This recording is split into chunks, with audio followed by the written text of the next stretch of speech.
Published in 1991, Jane Smiley's A Thousand Acres not only won the National Book Critics Circle Award in the same year, but also clinched the Pulitzer Prize in 1992. This novel offers a contemporary reinterpretation of Shakespeare's timeless tragedy, King Lear.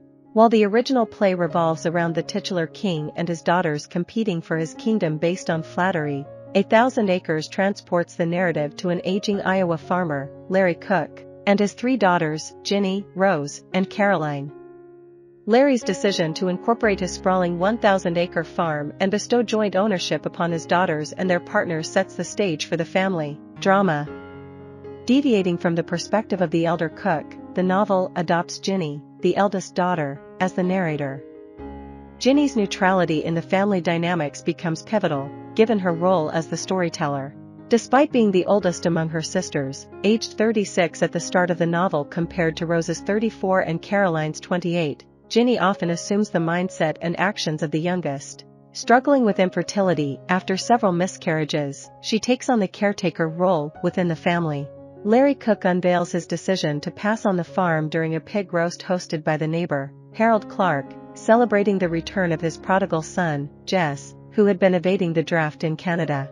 During the festivities, fueled by alcohol, Larry reveals his plan to entrust the farm to his daughters.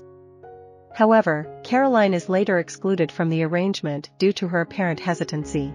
Jess, the returning prodigal son, plays a pivotal role in Ginny's journey of self-discovery, shedding light on herself, her sister Rose, and the world around them.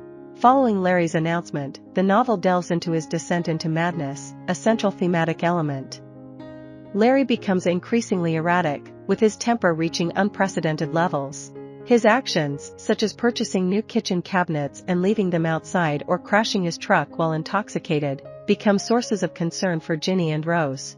A significant revelation unfolds in the narrative shortly thereafter when Rose discloses that both she and Ginny, during their teenage years, experienced sexual abuse from their father. While Ginny disputes this claim, Rose stands firm. This revelation sets the stage for a discussion about the necessity of maintaining a facade, a prominent theme in the book. In their small town, the sisters fear gossip among the townsfolk and strive to avoid it. Tensions escalate further at a 4th of July barbecue when Larry voices his belief that his children are scheming against him. Harold Cook joins the fray, accusing the daughters of influencing Jess to start his own organic farm, exemplifying the generational conflict, a third major theme in the novel. Days after the barbecue, Ginny and Rose discover their father's intent to sue them, with Caroline's assistance, for control of the farm. The lawyer reveals that Larry is leveraging a clause related to mismanagement and abuse.